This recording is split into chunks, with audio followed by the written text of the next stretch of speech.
to the Rangers Rabble Podcast. Scotty's still not impressed with the intro. I'm Martin Douglas and I'm joined by John, Derrick and Scott. Hello guys, good evening. Derrick, mate, you alright? You struggling there a wee bit? Can you not even hear me? I've no idea what happened there, mate. I've no idea. The podcast is live on YouTube and Twitter. I had some issues with Facebook, so it's not on Facebook this week as Derrick continues to mess about with his camera. This looks so good live. Oh my God. Scotty, my friend, how are you? I'm okay. As you said, I'm not impressed with that intro. I think that lasted for a minute. 40 seconds. It's 40 seconds. That's 40 seconds of quality time that we could be spending looking at John's beard.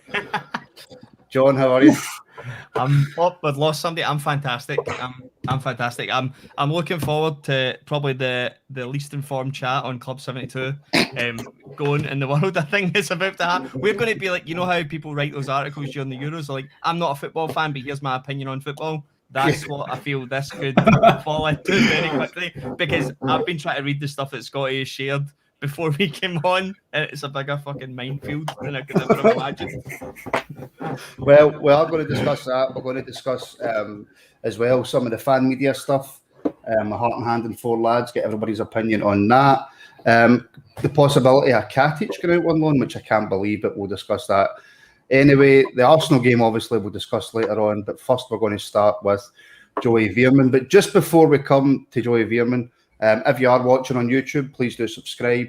You now have the option to join the Rangers Rabble on YouTube.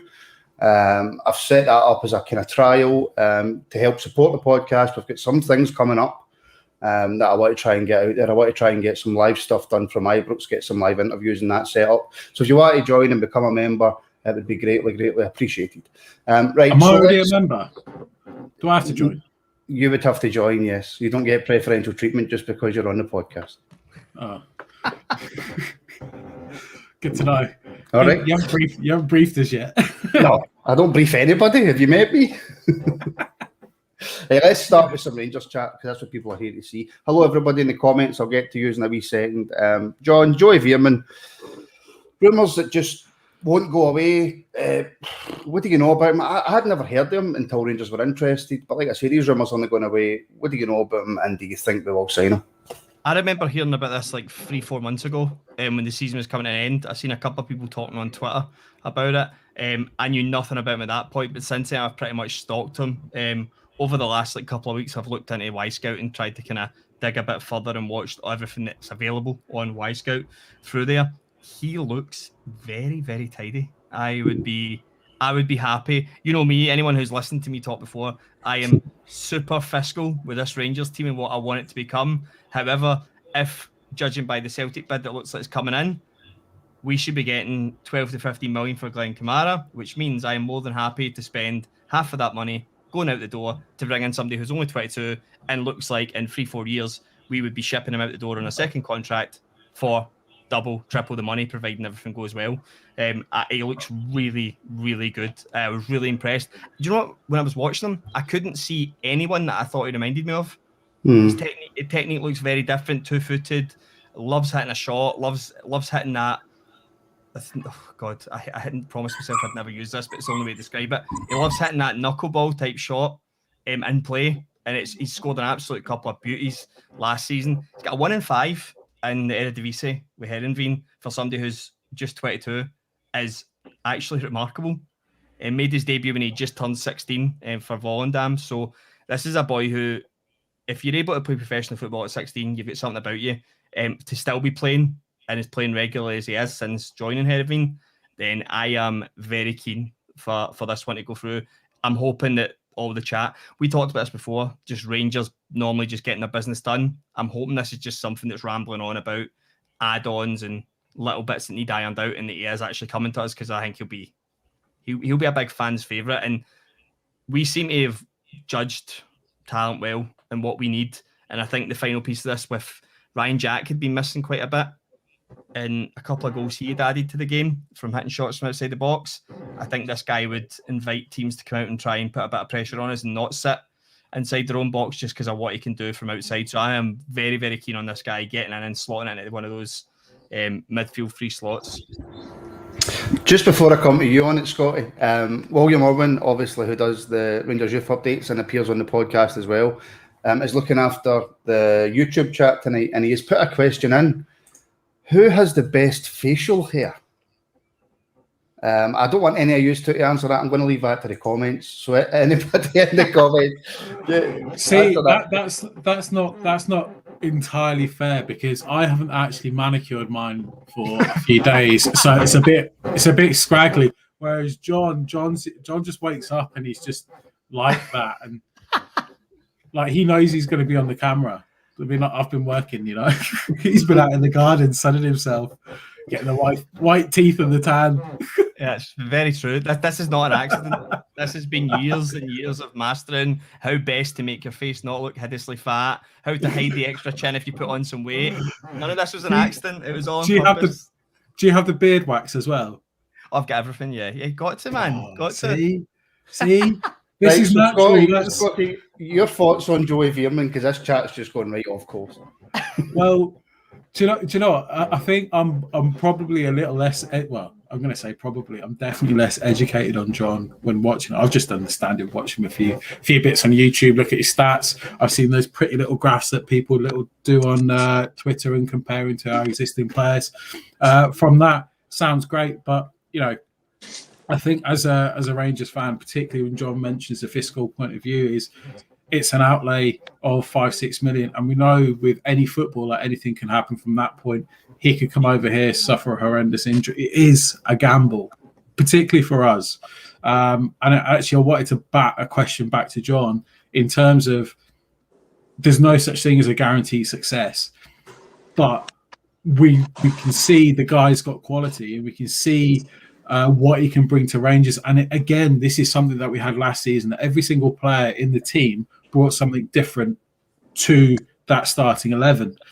This guy brings another dimension. Perhaps, maybe in my head, it's probably something a little bit closer than I expected from Hadji. But Hadji's obviously playing that more advanced role, because although of late in the last couple of games, Hadji's been brought back into the middle, which is actually interesting to see. Maybe there's something at play there. But in terms of value, money, pound for pound, and John was harping on about this guy at the end of last season, Ryan Gould. All right, no, we're not getting into the Ryan Gould conversation. It's just a really quick one-liner, just a really quick comparison. A free transfer of spending 5 or 6 million quid on Veerman. And I know it's with the longer game of recouping maybe 12, 15, 20 million on Veerman in a couple of years' time, albeit there's no guarantee of a guaranteed success. That was just my thought. John, I'm sorry, I'm not allowing you to answer that question. I'm going to move straight on to Derrick. Derrick, because obviously you've been having a few camera and audio issues there. Excuse the dodgy angle, but I'm here. We're just talking, obviously, Joey Veerman. Yes. Heavy links, obviously, that Rangers have put in a bid. I'm not sure whether it's 4 or 5 or 6, because we don't have any inside information. Regardless of whether it's 4, 5 or 6 value for money for you? It's of course, yeah, it's a next step signing for us. For me, it's we're looking to get into the Champions League this year and the next year. So he's an upgrade in what we have for me. Of course, Kamara and Davis, etc., are fantastic football players, but Veerman for me is the next level. Lovely on the ball, can make passes forwards. Yeah, I'd be very excited if we managed to get him. I was kind of surprised we were linked, but hopefully it's true and we get him in. Well, that is the point, John. I mean, we're linked to Veerman, and I haven't really kept up with the story, which, when you're on a Rangers podcast, you should probably keep up with every story. But those who know me know that, I'm lazy. Are we the only club in for him? Is there maybe some English sides looking at him, some Italian sides looking at him, John? Do you know? I've absolutely no idea, but I've seen everyone harping on about him now that it's kind of become aware that he's probably available for the right price, which normally it always worries me because I said it a minute ago. We've tended to get our business just done, and it always worries me when these rumours start coming about that it doesn't seem to be coming from us. That this might be somebody just playing the long game and try to feel out other bids from other places, because he could cut it in the Premier League. Absolutely no bother as well, but that's why we want to try and get him in, because we know we could sell it to that. a year or two later for, like I said, double, triple the price, because we now know that we're in a situation where we should be demanding the same money as the English Championship. If folk want to come and take our talent, they can pay the same price for it now. Interestingly, I know Southampton were interested,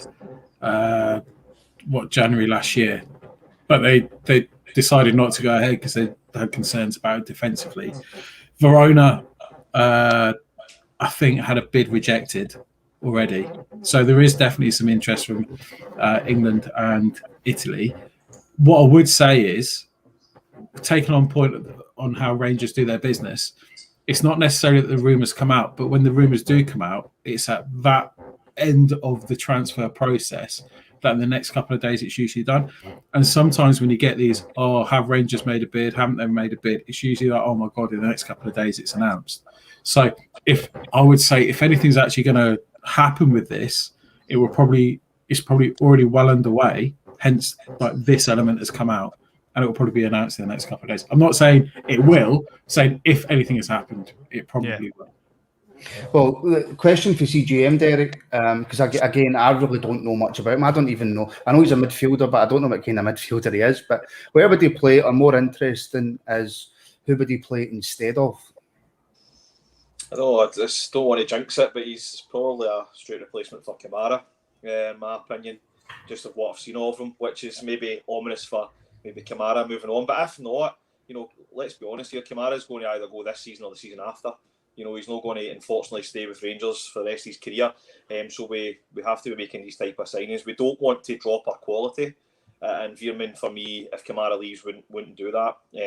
So I would say he's more like Kamara, but there's no reason why the two of them can't play together at times either. So fingers crossed Kamara stays and we really bolster that midfield. Davis is 50 odd now. Jack's unfortunately injured quite a lot, unfortunately, and also Arfield is over 30 now as well. So Joey Veerman's the exact signing that we should be going for, even if Kamara stays. But to answer the question, probably he's more similar to Kamara than any other midfielders. Would it not as well actually probably point towards Kamara leaving, John, the fact that we've got, obviously, and CGM put it in the comments, that we've got Offerball there. We've got Ryan Jack, Scotty Arfield, Stephen Davis, Joe Aribo. So if Veerman comes in for 4, 5, 6 million or whatever it is, surely that means that somebody has to be leaving.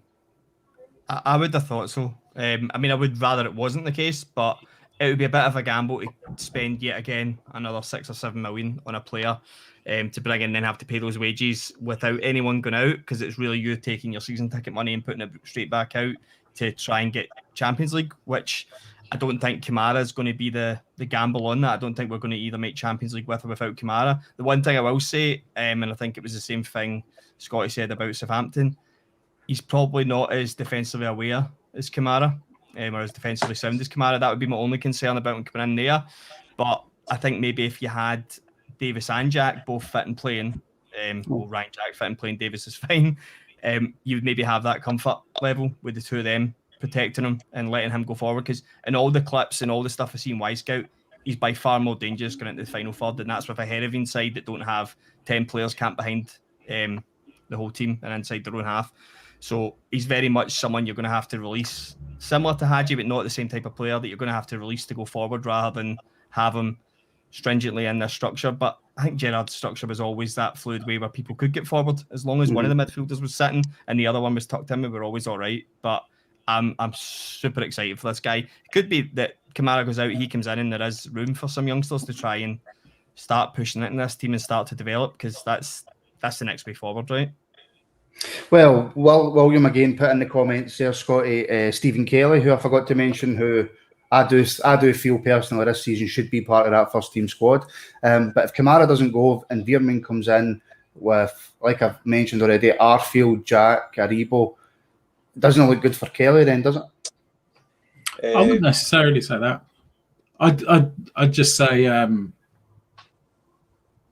each midfielder will have their role, and we wouldn't necessarily have 3 midfielders of a certain type playing together. For example, you wouldn't have Arfield, Aribo, or I don't know, off a ball playing together.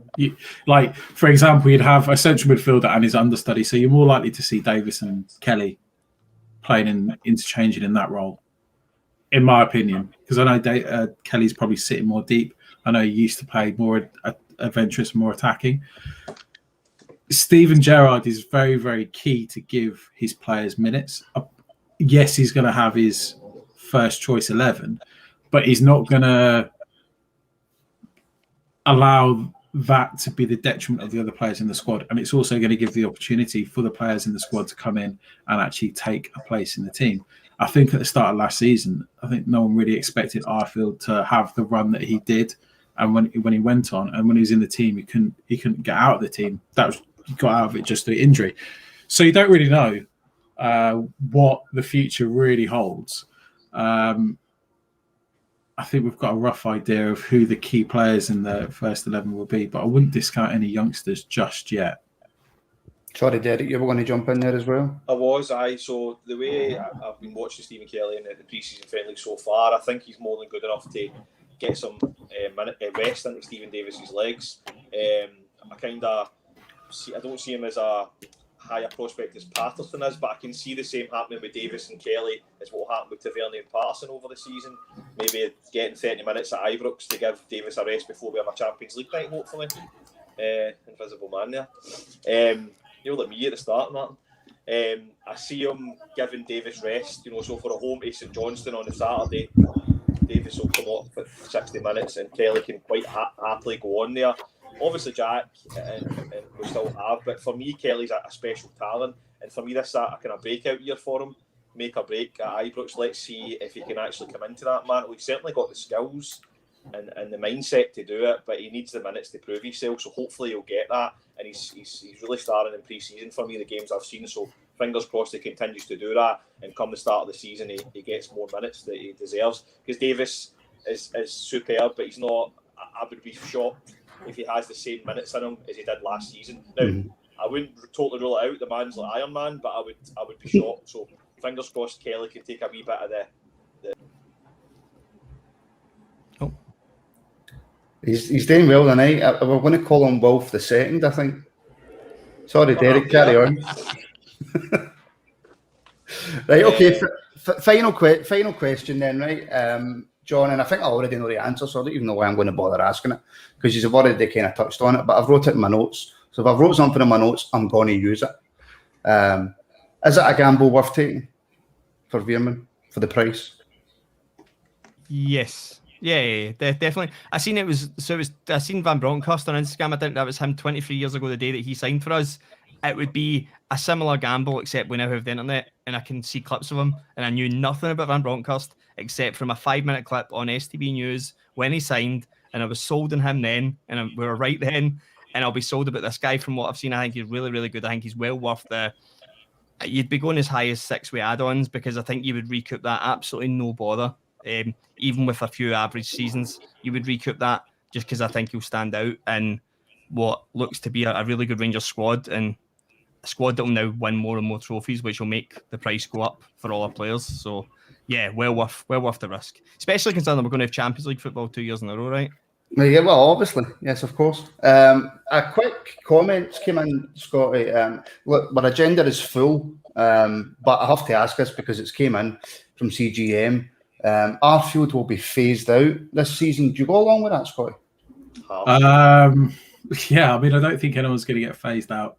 I think that's quite cutthroat. I think what might happen is organically players will excel and he may not be able to hit the heights consistently, but not intentionally phased out. I think, put it this way, no one expected Davis to have the renaissance he did last season after signing. So don't rule anything out. Don't rule anyone out. What I would say is, with the quality of the squad, the bar is continually going to be raised, and it's just a really exciting time to be a Rangers fan. Well, it's up to the others to keep up. Well, that's true, Derek. You go along with that? I think to write off Arfield like that, it's just a bit harsh, to be fair. I think he had a great middle part of the season and got injured. Unfortunately, he seems to be prone to these injuries as well, kind of similar to Jack. So, as Scotty actually rightly said, I can see him maybe having a year or so more here, but I don't think the manager's going to phase him out. The manager trusts him. He usually plays in the big games, so I think phased out's a bit of a harsh stigma to give to Arfield, but I think, as Scott said, I think it'll naturally happen just with his age and the where we're going in the next couple of years, hopefully. As Peaceful Warrior says, cream rises to the top. Now, before we come on to Katic, William has just put something in the comments that I'm not really that happy with, right? Because as horrible as this beard looks, okay, when I'm shaved, I look horrendous. But William has put, Martin will shave off the bum fluff if we get to 2,075 subscribers tonight. So if we get to 2,075 subscribers tonight, I shall shave off the bum fluff. How many are we on at the moment? Oh, you're asking I'm just about to text a few folk. Right now, we're on 2,047. So right, okay. There you go. Everyone get texting. Can we shave it off live? I'll shave it off live. Yeah, no problem. Right, back to the football. But let your friends know, 2,075 subscribers, I will shave off the bum fluff. Derrick, Katic, rumoured, I don't know how true it is, that he might be going out on loan. Surprised? No, I'm not surprised. I don't think he'll start. I think he needs games to prove his fitness. I wasn't surprised at all. Probably an easy decision for Gerrard. For me, Hollander, Goldson are better, and also Balogun at this present moment. It's just whether he trusts Edmondson or Simpsons to be that fourth centre half. But if it's a 6-month loan, a year loan for him to get games under his belt, I think it's best for him that he goes. I don't think that he would get the 30-40 games that he needs to really test that knee out this season at Ibrox. So I don't think it's a hard decision for Steven Gerrard. I think Katic's been a very good player, but I just think Hollander, Goldson and Balogun are ahead of him at the moment. I just have to say, Dougie W, our very, very first member on YouTube, so thank you very, very much for helping support the podcast. Like I say, if this goes... I know, but unfortunately you can't. Now he's put shave it off. You don't get you've got that kind of power, right? Oh, you've got to. The man's paying. You said no, you don't have that kind of power. Like I say, if the membership goes successful, we will start providing, members only videos, content, Q&As, all that sort of stuff. It's just a tester. Is this your OnlyFans? Is this what you're trying to do? Don't go there. Scotty, Nikola Katic, I must admit, I'm surprised. I thought that he was going to come in and do something this season. No. I think with the success between Hollander, Balogun, Goldson, there's no rush to integrate or disrupt that. I think as a fourth choice, he probably could come back, but a fourth choice isn't going to be good enough for him. I don't think it's going to do anyone any good to have a guy that hasn't played football for a year sat at fourth choice and getting a few minutes. He'd be as well going to another SPFL club, really battering it. Not only that, and I'm a massive fan of this, sending our squad players out to other SPFL teams to make the league stronger against our opponents, but not us. I'm a huge fan. So that is the way, and that would be the mentality that I would be heading towards. What kind of, we've seen obviously some of the youth players like Stephen Kelly and that have been loaned out to top league teams, John, but what kind of team do you see a Katic going to? I guess it really depends. Like, I'm trying to judge. I was trying to look at all the teams and try and imagine some sort of link or partnership or some sort of relationship with a McAllister or Beale or Gerrard from playing career between any of these people. I was trying to even look up to see if Tam Coates had even had done a license with Beale or done his license with someone that he knew, because I was looking going, Dundee United could really use a player like him. Hearts could use a player like him. And it needs to be somebody like that where he's going to definitely play every game because he's come back from an injury. We don't have the time to give somebody match fitness. We need to get somebody that's going to take him, do that work for us. We get a full, complete player back. And I think sometimes actually what you see with Katic at times was he would dominate an Old Firm and then play Dundee away and have a weak game because he was maybe physically kind of pushed around. I mean, he looks like an absolute monster, to be fair, from the gym pictures you've seen. But it would be good for him to go to a team where he maybe would have to go to Parkhead and have a backs against the wall game where he had to defend for 90 minutes just solidly and get a bit of dirt about in his game, because he's always going to have time at Rangers and composure at Rangers, time in the ball to go forward. It might just be trying to rule out any weaknesses that maybe Gerrard's seen in this game, which I think sometimes people got physical with him and surprisingly pushed around a 6'2" defender. So I'd quite like him to go somewhere where he's going to get really, really pushed physically to, one, test how this operations went, and two, get a more physical, developed player back in our squad when maybe Goldson leaves next year. Because, I mean, that Goldson issue could be the key one. He might just be running down his contract for a big signing-on fee somewhere next season. So if Katic can get away playing for a year and come straight back in and take over where he's left, I'd be very happy with that. But I'm with Scotty. I really think this is a good idea. We should start doing this. Strengthen the teams that are going to play against Celtic that could potentially take points off them, and then they can't play against us. How many times have you seen a Celtic fan run about Ibrox like with the red mist trying to kick us and beat us? You know what I mean? It's something that we're not very good at. I don't know if it's because they hate us more than we hate them, but it's we certainly should be doing it. Katic, I would go to Hearts or something along these lines. Aye. You know, where he's going to really be tested and test his knee and test his... For me, he's still really raw. Before he got injured, you know, he's out of position a lot. He makes the game look hard at times, and he's what I call a kind of happy clapper defender. People love him because he makes great tackles, but 90% of the time it's because he's been out of position in the first place. Whereas Goldson and Hollander hardly get dirty because they're in the right place, and I think Katic can evolve into that. He's still young, I think, he's 24, maybe. Aye. I'm sure. So he's still got plenty of time. I think a loan move to a Hearts or someone of that ilk will really do him good, and hopefully he comes back next summer or whenever it is, and as you say, gets back in that Rangers team. Listen, I know what... I mean, I would ask this question to John, but John and Derek have just spoke, so I'm going to go to Scotty. But I know how Scotty and Derek would react when I ask this question. They would have a go at me and shout at me and make me feel 2 foot tall. But Scotty, for Nikola Katic himself, how will he feel about being told he's going out on loan? How do you think he'll react?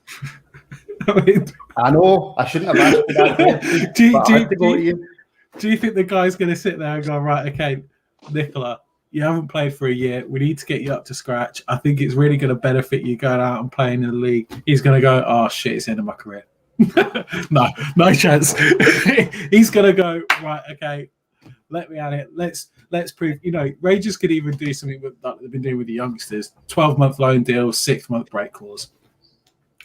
Happy days. Everyone's happy. If he excels at another club and we need him, we can bring him back in January.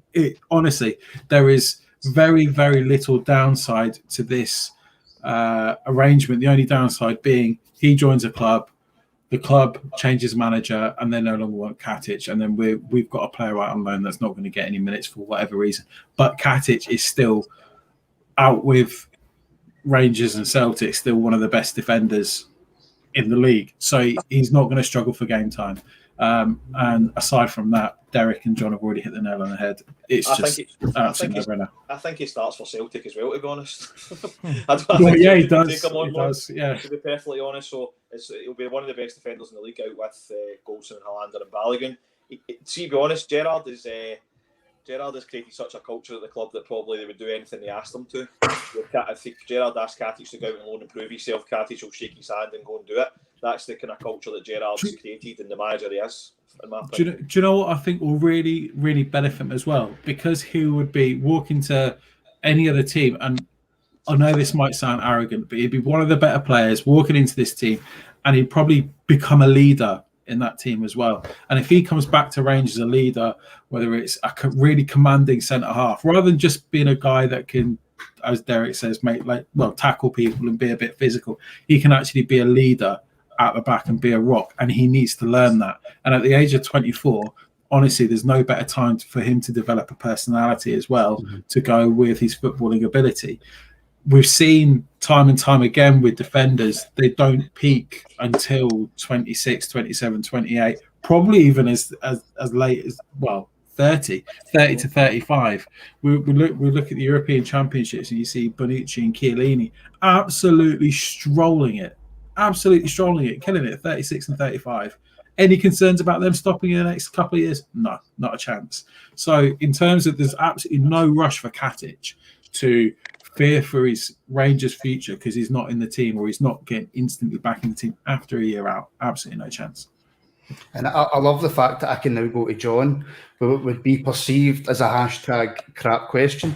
This is one of those loans, John, that I don't think we need to look at and go, he's been in the first team, he's got a bad injury, he'll get put out on loan and then sold. This is a case of he's going out on loan to get his fitness back and fight for that jersey again, isn't it? Oh, 100%. I don't think anyone's bailed on Katic. I think somebody said it was the St Johnstone game. I'm getting St Johnstone confused with Dundee. That St Johnstone game was a horror show. But no, I don't think anyone, like Scotty said, this boy's not going to peak for anywhere near another 3 or 4 seasons. This boy's going to be here for a while because I think there's enough for us to build on him. I think the more I've looked at Hearts' lineup just there whilst Derrick and Scotty were talking, I think Hearts an absolute nailed on. See if they were even remotely interested. See having him, Halkett and Suter playing together. I think that would pretty much complete Hearts as being like back to being a top 4 club instantly, just by having that addition. So I'd be very keen on it being Hearts specifically, or Dundee United based on the way they were kind of playing under Courts already. It looks like it's actually quite nice football now. So either of those 2 teams, I can't imagine we're going to be in a rush to try and loan somebody to Dundee United, but Hearts would be the ideal. I think I'd rather have him in this league, keeping an eye on him, than have him anywhere else. I'd rather be able to watch him every week and keep up to date with how he's getting on. Right, I'm sorry, John. I tried to stretch the pod to 1:45 because I know that's when you have to go because you've got your stream on tonight. But before talking about Club 1872, but I'm sorry, my friend, I haven't managed that. We are going to talk about the Club 1872 situation. Before we do, I have to state myself personally, I'm not a member of Club 1872, but I have no positive or negative views on it. So it's coming from a totally neutral point of view. I know nothing about this situation. So, Derrick, what's going on now with Club 1872? Brilliant. What's going on? Saying here. Can I say that disclaimer actually? Yes. I get the post at my door. What's going on is a fantastic idea that should be thriving. Is not. Now, there's a million reasons behind it that I've read and I've spoke to people, but I'm not going to get into the ins and outs of it. But the fact that, the Hearts Foundation has got nearly quadruple the membership of Club 1872 with probably a tenth of the support probably says it all. It's a great idea, having a fans group who's going to buy 25% shares in the club. But something's went far wrong somewhere. That the people like myself, who's been a Rangers subsistence holder since 1990, is not a member of this organisation because I would not touch it with a barge pole in its current state. The board has to open up. There has to be more transparency. There has to be more normal people, normal Rangers fans on the board, and they have to open up to the average normal fan. And for me, it's a shame because I'll say it again. It's a fantastic idea. It's just not ran by the right people and for the right reasons. And I will stop there because my lawyers tell me to shut up. Right, well, listen, look, Scotty, see, before I started doing podcasts, right, which was about, I don't know, a year and a bit ago, right, a year and a half maybe, I've never been interested in board situations, fans groups, social media. I was never interested in any of it. So I've never really done the whole fan media Club 1872 stuff. But like Derrick says there, is he right when he says there has to be more transparency for Club 1872, that possibly things just aren't working just now? They had that thing with Dave King where they wanted to buy the shares. Looks as if that's possibly not going to happen. Why is that? Where do you want me to begin? Bloody hell. I'll actually start and say I'm not a member of Club 1872, but that isn't for a want of trying. I actually tried to become a member, but they didn't want my money. So read from that what kind of organisation that is, from what you will. But transparency is key. But what kind of transparency can you have when you've got an organisation and a board of directors?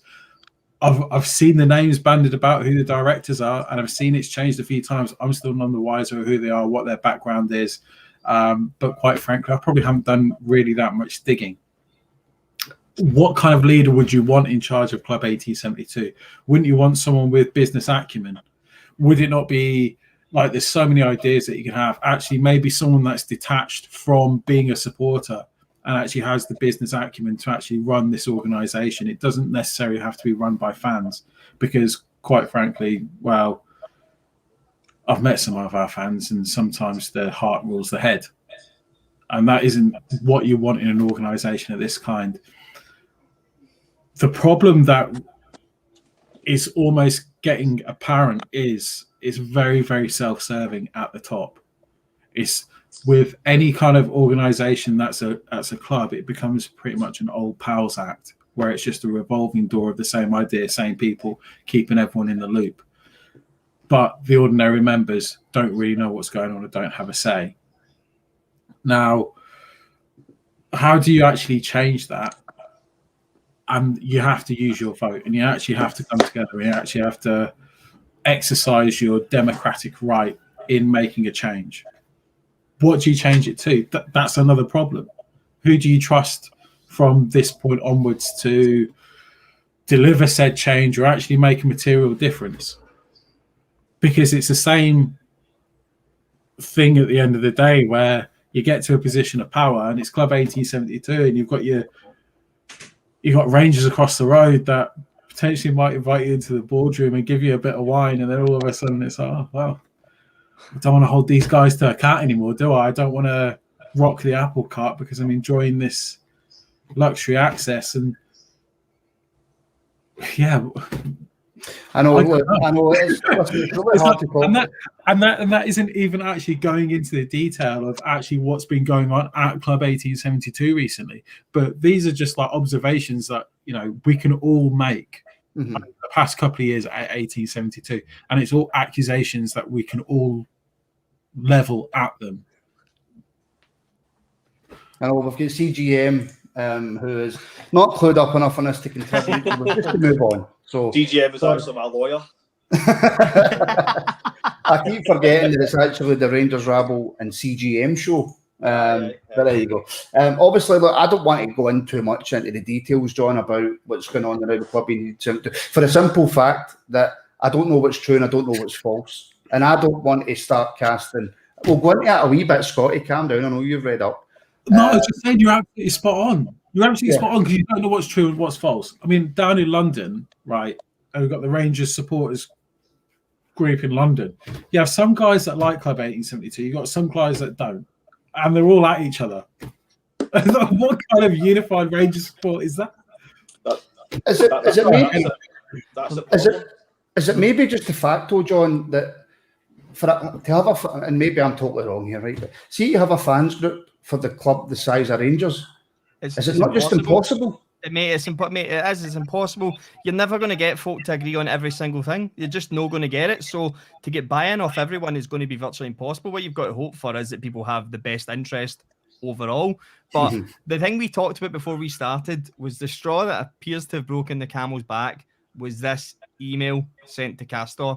Now, the thing that's been avoided and the thing that I've not seen anyone ask is what the fuck was in this email that has caused this much uproar between a club group and a club? Because there should be nothing with our kit manufacturer that we have a deal with to make money off of our fans that should be confidential from the fans buying football tops. We had I'm sure there was an event with Heart and Hand or four lads where they interviewed the director of Castor and there was questions asked of him. What could possibly have been in that email that caused this much offence that Castor were like, we've been sent an email that's not came from you, it's came from a club group, and we are not happy with it. That worries me more than anything. How can you be so offended? Like, what the fuck did they ask you how much you were getting per Ranger strip? Because that shouldn't have been an offensive question. You can not answer it, but it shouldn't be causing this much an uproar amongst fans who are literally shelling out hundreds of pounds on every single bit of Castor gear that's going, and not to be uber paranoid by the past we've been done by manufacturers before. I'm a bit concerned, man, that was the thing everyone freaked out about. Well, this is it. This is exactly what it's done. Now, we don't actually know what's in the email, but what could have been in that email is something completely defamatory and false, which then puts Club 1872 at the risk of litigation. And the fact it wasn't run by all of the board directors before they sent it is really, really quite alarming. Now, whether what was in that email is fact or not, or true or not, or the accusations levelled would have some founding to it, perhaps, I think that's by the by. I think what's actually happening is that some of the directors are going on their own and doing as they want, which goes against the whole idea of having a board representation of the members, because this, when you got a club, whether it's Club 1872 or Rangers Football Club, the directors are not the owners. They should not consider themselves the owners. They are the custodians of the club on behalf of the people. Whether you're a Rangers supporter, the season ticket holder, the board of directors are representatives of you.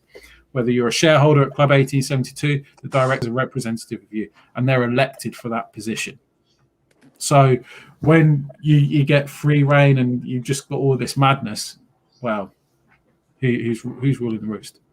So it's very easy to get distracted by how good we've been on the pitch and kind of forget about these kind of off-field troubles that we've had. But we really need this 25% plus one. Like, that's why we really need to get the 1872 or whoever it is needs to get our act together, because that's the only channel that we can do this. We can't afford, like Dave King and the guys on charge, Douglas Park, etc., have done fantastically well. All it takes is one sale, and then one sale to someone else, and then one sale to a bad owner that happened to us before, and we're fucking right back to square one. We need this 25% plus one, and I just, people need to put their self-interest down and remember what happened to us in 2012 and bring us all together again. There's millions of people out there, hundreds of people that can actually contribute at director level and our support, and they need to reach out and get these people who can run businesses, who can reach out to fans and who appeal to fans, because we need this 25% plus one.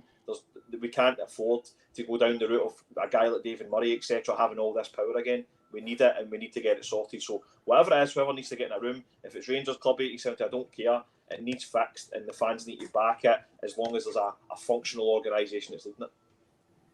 Well, that's what CGM said in the comments. He says, look, fans are scared by previous vampires sucking money out of the club. And Derek, I'll come back to you on this. You're talking about, Club 1872 and Rangers need to get in a room. The other thing that Club 1872 apparently done, although I don't know if they confirmed it or not, was having the club chaplain thrown out, which, if you were on social media at the time, that decision didn't go down well, and that's certainly not going to help their case. I don't know who's in charge of their propaganda, that's for certain. I mean, imagine getting rid of the club chaplain when you're already up against a wall. I mean, that's crazy. Like, I'm not involved in PR or anything like that, but my goodness, you know what I mean? It's the guy's well revered throughout most of the fan base. Nobody will say a bad word about him. He's the fucking club chaplain. You know what I mean? And they've just got rid of him. Now, I don't know the ins and outs of it, and CJ will tell me shut up, because I don't want to go into it. But the problem is that's just testament to how it's been ran in the last couple of years. And that should be the straw that breaks the camel back, as we said. It should drive change. It should drive change for the good of the supporters. I don't care about Club 1872, if I'm being perfectly honest. What I care about is my club and making sure that we fans have a say in a 25% plus one, so that no bastard and charlatan can take his office again. And well, final thing on this, and then we'll move on to fan media and mainstream media. John, there's the whole situation that's occurring, what Derrick and Scott and yourself have said. Is it going to make it now near impossible for Club 1872 to raise the funds to buy Dave King shares? I don't know that will have an effect on raising funds. I don't know if that will be the case, but I mean, it doesn't look good. And the last thing you want is a fan group getting the control that we all desire, that we don't 100% trust. But I don't think this is massive. I think this is like a smoke screen mounting at a molehill, because I really don't get that a kit manufacturing emails being this big a deal. It just doesn't sit right with me that's been the case. I don't know if they've been using an excuse to get a board. You never know. There might have been something going on, a personal thing that's happened between the two of them, and they've chosen this position to go, right, Reverend Chapman, you're out. That's it. You're done. Because of some personal vendetta. Maybe they didn't like the guy. Maybe the random person that sent this email off their own back has been a bit of dispute. You never know with these things. Without that, you're not meant to know about these things, but we live in a world where everything gets reported on, and you're going to find out every little bit that happens, to the point where we're talking about an email that was sent by someone. Yeah. And just before, we're going to move on now, but just before we do, John, mate, it's been a pleasure having you on. I know you've got to go and do your stream thing, which is more important than the Rabble, but it's not more important. I'm just too busy. I forgot I was doing it. But listen, John, thanks very much, and we'll get you back on again soon. Right, see you later. Cheers, Right, John. see ya. Cheers. Right, just very quickly on this then, because it's quite a simple question, really. It came out, obviously, I think it was the Evening Times have opened up a new kind of website for both Rangers and Celtic. I believe Heart and Hand and Four Lads are going to be part of that. I think there's positives and negatives in it, if you ask me. I'm not really that up or down about it, but there was a wee bit of back and forth on social media, Scotty. Can fan media and mainstream media coexist and work together? It seems like a natural evolution. I think we've been harping on for years about controlling the narrative of the media and having the media narrative go against us, and not necessarily if you can't beat them, join them, but if you can get involved and change the narrative for yourself. It's almost a replication of what I said about the membership. You've got the right to vote, use your right to vote, infiltrate and do it that way. So if you can get involved in the media and you can make a difference that way and be paid for it, and remember, these guys are good guys. These guys are reporting on us how we want to be reported. And what we need to do is actually get this level of reporting almost globally, if you like, and get our representation out there and our name to be shared in a positive light. And I get the idea that some people won't necessarily like the idea that they're taking money off certain people, but it's better in our pockets than their pockets, isn't it? Oh, hold on, Wolf's commented in. For clarity, it's not Heart and Hand and Forlad as groups, it's just David and Stevie as individuals. My apologies, I'll make that clarification. By the way, do I look like I'm Jermaine Defoe? You do a wee bit, yeah. I've been trying to Scotty blended in perfectly looking like he's winning. There you go. Derrick, yourself on it, look, the people who were maybe against it on Twitter, against David and Stevie going to do this, would turn around and go, look, you have slammed the mainstream media, as I think pretty much all of us have, for the last X amount of years, and now you're going to write for them or work with them. I think maybe that's their gripe. Are they right? I don't know. I've got a lot of respect for Dave and Stevie and what they do. I don't know. It's a hard one for me to answer. I think that there's maybe just a bit of, maybe they can feel as if they can influence from the inside. I don't know so much. It's a kind of hard one for me to answer, to be honest, because I don't know what they're thinking. I don't know what they're thinking is, what the reasoning is behind it. But listen, the media, the way it is absolutely no friend of Rangers. So any change and any shake-up that can be done and put a positive spin towards Rangers, I'll welcome. I'll just need to see how it works, and how they take it forward. But if anyone can take it forward, it is, Davey and Stevie, definitely. So fingers crossed that it works out for everyone. I know, let's see, CJM's put Davey and Stevie's Evolution of Gerrard pods have been excellent. Yeah, look, I got on really well with both David Edgar and Stevie Clifford. I've got not a bad word to say about any of the two of them. But this was obviously came out, so I thought, listen, if a story comes out, regardless of who you know, who you're friends with, or whatever, you're going to talk about it. But Scotty, so it's just quickly on this, and as far as you're concerned, the fans that are maybe a bit miffed by it, or angered by it, or confused by it, don't worry about it. Do you know what? There's always going to be, you can't please everyone. There's always going to be someone trying to put a negative spin on things, and most of it's born out of jealousy. You're never going to get a lot of people bringing you up, because there's always going to be someone trying to pull you down. So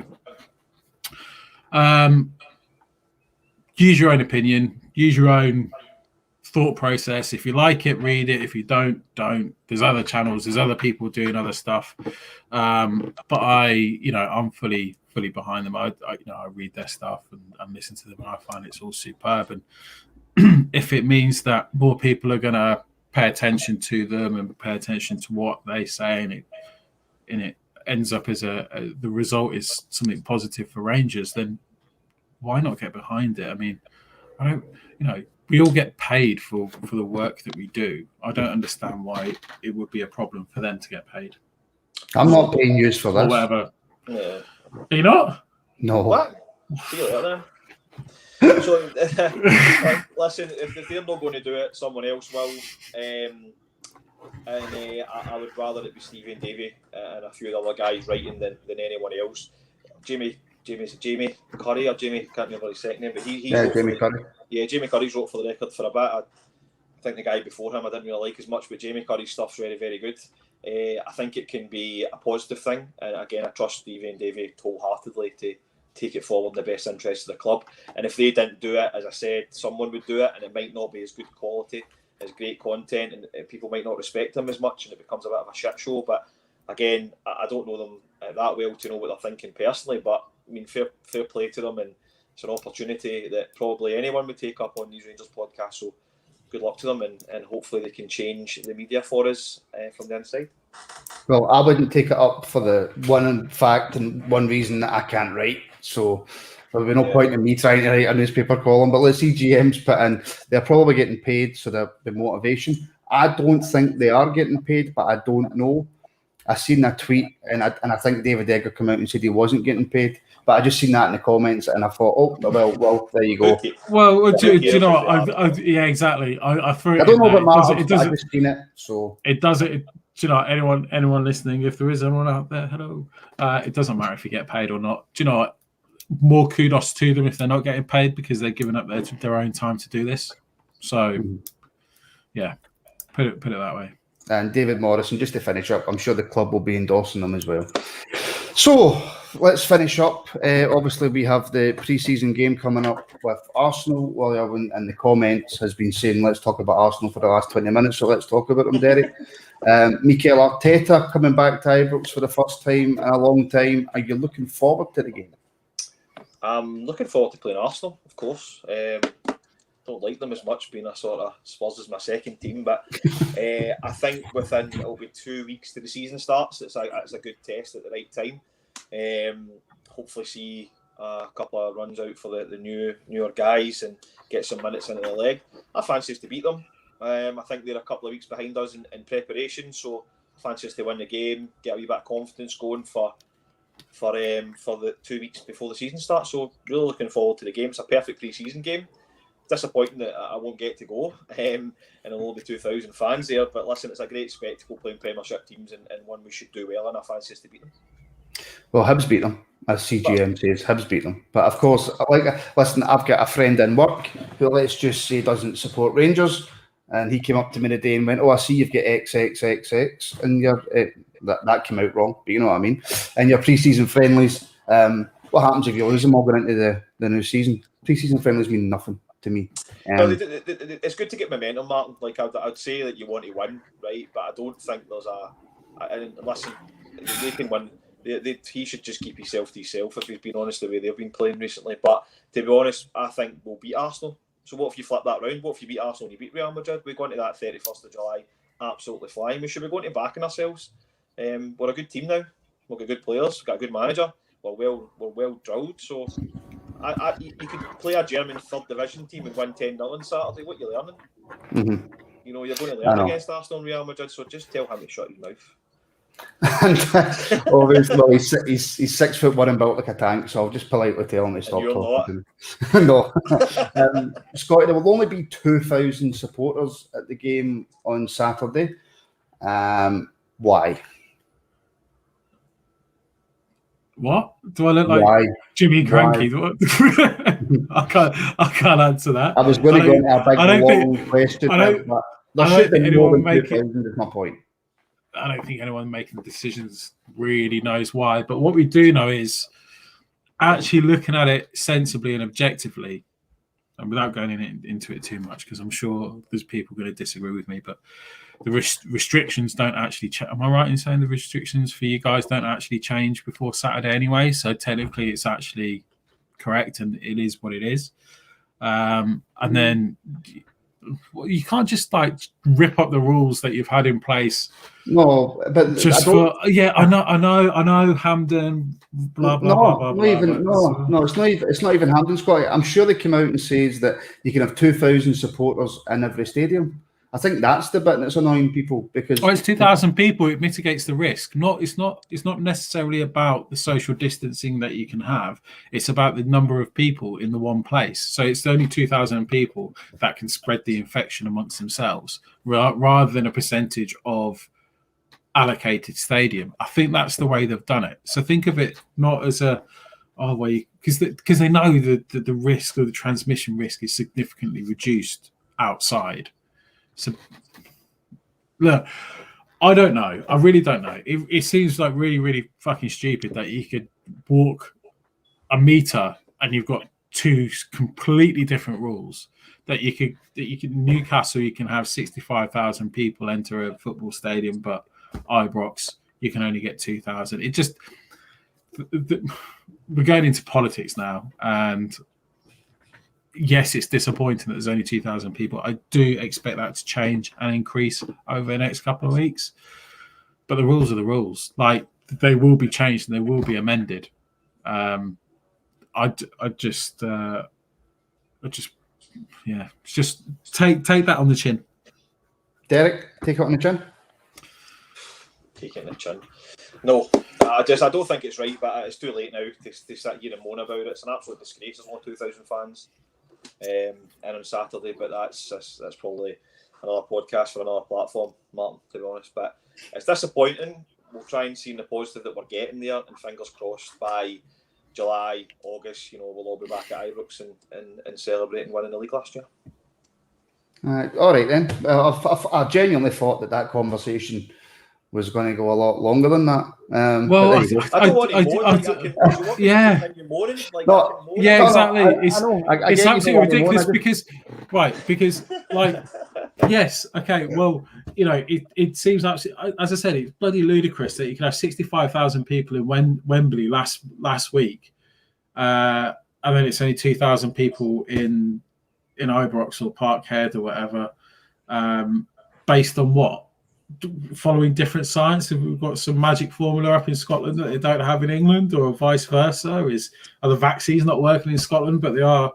We can pontificate and moan about this all we want, but listen, as I said, we've said everyone's got a right to vote.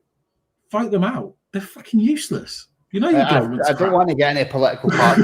What do you want to do? No, my point was you can have somebody put in the comments, you can have 2,000 people in Denge Park, but you can also only have 2,000 people in Ibrox. I think people are saying, look, 2,000 people. Aye, that's the crazy part. But I get your point, Scotty. I walk into the game and having that amount of people in that kind of area. But again, I think that's nonsense as well. But look, we'll come back to the Arsenal game because I didn't realise the time. And I'm moaning at you, but we'll keep the conversation going.